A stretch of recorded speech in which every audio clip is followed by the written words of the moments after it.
Hello friend আজি मैं এই ভিডিওত গুৱাহাটী মিউনিচিপাল কৰ্পোৰেশ্যনৰ পুলিচ পদৰ বাবে হৈ যোৱা প্ৰিভিয়াছ ইয়াৰৰ এটা কুৱেশ্যন পেপাৰ ডিসকাস কৰিম আৰু তোমালোকৰ ভিডিওটো চাই ভাল লাগিলে সৰু এটা লাইক কৰি দিব।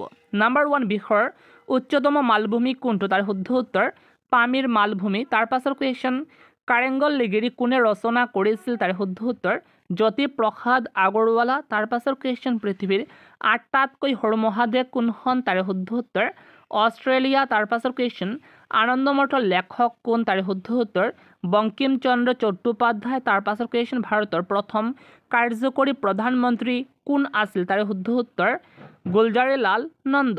তাৰ পাছৰ কুৱেশ্যন ভাৰতৰ প্ৰথম উপ প্ৰধানমন্ত্ৰী কোন আছিল তাৰে শুদ্ধ উত্তৰ চৰ্দাৰ বল্লভভাই পেটেল। আৰু তাৰ পাছৰ যি কুৱেশ্যন সেইটো হৈছে অসমৰ লোকসভাৰ সদস্যৰ সংখ্যা কিমান তাৰ শুদ্ধ উত্তৰটো হৈছে 14 জন। তাৰ পাছৰ কুৱেশ্যন অসমৰ কোন ঠাইত দান গৱেষণা কেন্দ্ৰ অৱস্থিত তাৰ শুদ্ধ উত্তৰ তিতাবৰত অৱস্থিত। তাৰ পাছৰ কুৱেশ্যন আটাইতকৈ তৰল ধাতুবিধ কি তাৰ শুদ্ধ উত্তৰ পাৰা ধাতু। তাৰ পাছৰ কুৱেশ্যন ভাৰতৰ বৃহত্তম গুহা মন্দিৰ কোনখন তাৰ শুদ্ধ উত্তৰটো হৈছে ইলোৰা মন্দিৰ আৰু ইলোৰা মন্দিৰটো মহাৰাষ্ট্ৰত আছে। তাৰ পাছৰ কুৱেশ্যন ভাৰতৰ বৃহত্তম ৰাজ্য কোনখন তাৰ শুদ্ধ উত্তৰটো হৈছে ৰাজস্থান। আৰু তাৰ পাছৰ কুৱেশ্যন বিশ্ব স্বাস্থ্য সংস্থাৰ মুখ্য কাৰ্যালয় ক'ত অৱস্থিত তাৰ শুদ্ধ উত্তৰটো হৈছে ছুইজাৰলেণ্ডৰ জেনেভা।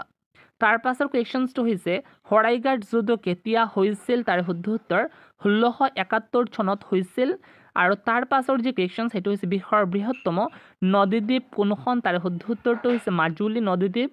তাৰ পাছৰ কুৱেশ্যনটো হৈছে উত্তৰ পূৰ্ব পৰিষদৰ মুখ্য কাৰ্যালয় ক'ত আছে তাৰ শুদ্ধ উত্তৰ শ্বিলঙত আছে। তাৰ পাছৰ কুৱেশ্যন লকটাক হ্ৰদ ভাৰতৰ কোনখন ৰাজ্যত অৱস্থিত তাৰ শুদ্ধ উত্তৰটো হৈছে মণিপুৰ ৰাজ্য।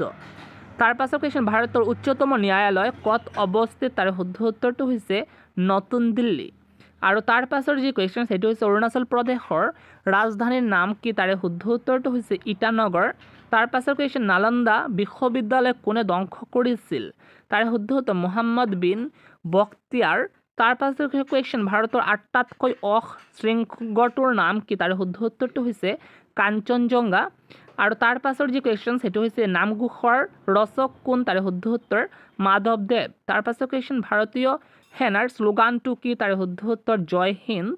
আৰু তাৰ পাছৰ যি কুৱেশ্যন সেইটো এনেকুৱা আহিছিল ভাৰতৰ ৰাষ্ট্ৰীয় সংগীতৰ ৰচয়িতা কোন তাৰে শুদ্ধ উত্তৰ ৰবীন্দ্ৰনাথ ঠাকুৰ।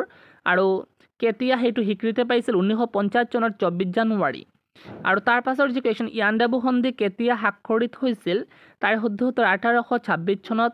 আৰু তাৰ পাছৰ যি কুৱেশ্যন সেইটো হৈছে অসমত কেতিয়া ডাঙৰ ভূমিকম্প হৈছিল তাৰ শুদ্ধ উত্তৰ 1950 চনত।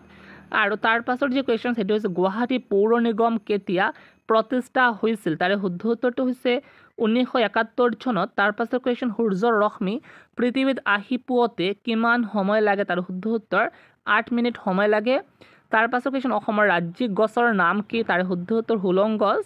তাৰ পাছৰ কুৱেশ্যনটো এনেকুৱা আহিছিল ৰাষ্ট্ৰীয় সংগীতটো গাবলৈ কিমান সময় লাগে তাৰ শুদ্ধ উত্তৰ 52 ছেকেণ্ড সময় লাগে।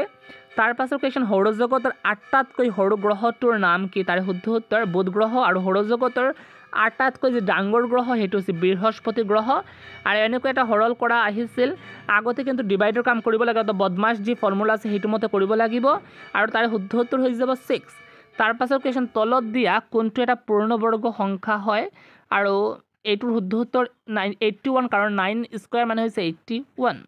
তাৰ পাছৰ কুৱেশ্যন তলৰ কোনটো অমিল এতিয়া তাৰে শুদ্ধ উত্তৰ হৈ যাব 15 কাৰণ হৈছে 1 কিউব 2 কিউব মানে হৈছে 8 আৰু 3 কিউব মানে হৈছে 27।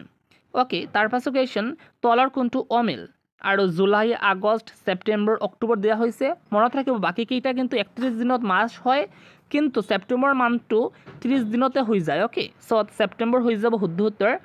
তাৰ পাছৰ কুৱেশ্যন খালী ঠাই পূৰ কৰা কৈছে 149 এনেকুৱা আহিছিল আৰু তাৰে শুদ্ধ উত্তৰটো হৈছে 16 অৰ্থাৎ 4 স্কোৱাৰ হৈছে 16 এনেকুৱা কৰিব লগা হৈছে। 30 জন ল'ৰা আৰু 10 জন ছোৱালীৰ অনুপাত কিমান তাৰে শুদ্ধ উত্তৰটো হৈ যাব 3:1। তাৰ পাছৰ কুৱেশ্যন এজন মানুহে এটা কাম 30 দিনত কৰিব পাৰে 10 জন মানুহে সেই একোটা কাম কিমান দিনত কৰিব পাৰিব তাৰে শুদ্ধ উত্তৰ 3 দিনত কৰিব পাৰিব কাৰণ 10 দি মোৰ 30 দিন সেইটো ডিভাইড কৰি দিব লাগিব। যদি আজি দেওবাৰ হয় 30 দিনৰ দিন কি বাৰ হ'ব আৰু এনেকুৱা ওলাব লাগে মই ধৰি লৈছোঁ দেওবাৰটো হৈছে 7 তাৰিখ এতিয়া 7 দি মোৰ 30 ডিভাইড কৰি দিব লাগে ডিভাইড কৰাৰ পাছত যি ভাগ শেষ ৰৈ যাব সেইটো সেই যি বাৰ অৰ্থাৎ দেওবাৰৰ লগত যোগ কৰি দিব লাগে অৰ্থাৎ দেওবাৰ প্লাছ আৰু দুটা দিন অৰ্থাৎ হৈ যাব বুধবাৰ তাৰ পাছত কুৱেশ্যন 1000 টকাৰ 10% হাৰ সুতৰ 3 বছৰৰ সুদ কিমান হ'ব তাৰে সুতৰ 300 টকা হ'ব তাৰ পাছত তলৰ কোনটো সংখ্যা 11ৰে ভাগ কৰিব পাৰি আৰু এনেকুৱা চাৰিটা অপশ্যন আহিছিল আৰু মনত ৰাখিব প্ৰথম সংখ্যা আৰু তৃতীয় সংখ্যা অৰ্থাৎ 1 আৰু 5 আৰু 4 আৰু 2 আৰু দ্বিতীয় সংখ্যা আৰু চতুৰ্থ সংখ্যা এই দুটাৰ যি যোগফল হৈ যাব সেই যোগফলৰ আকৌ বিয়োগ কৰিব লাগে আৰু বিয়োগফলটো যদি 0 আহে তেনেহ'লে সেই সংখ্যাটো 11 দি ভাগ কৰা সম্ভৱ হ'ব তাৰ পাছত অপজিট ৱৰ্ডছ কেইটা আহিছিল বিগৰ অপজিট ৱৰ্ডছটো স্মল ঠিক এনেকুৱা কোল্ডৰ অপজিট ৱৰ্ডটো হৈছে হট আৰু বিটাৰৰ অপজিট ৱৰ্ডটো হৈছে সুইট তাৰ পাছত চিনোনিমছ আহিছিল অৰ্থাৎ সমাৰ্থক শব্দ আহিছিল ছেডৰ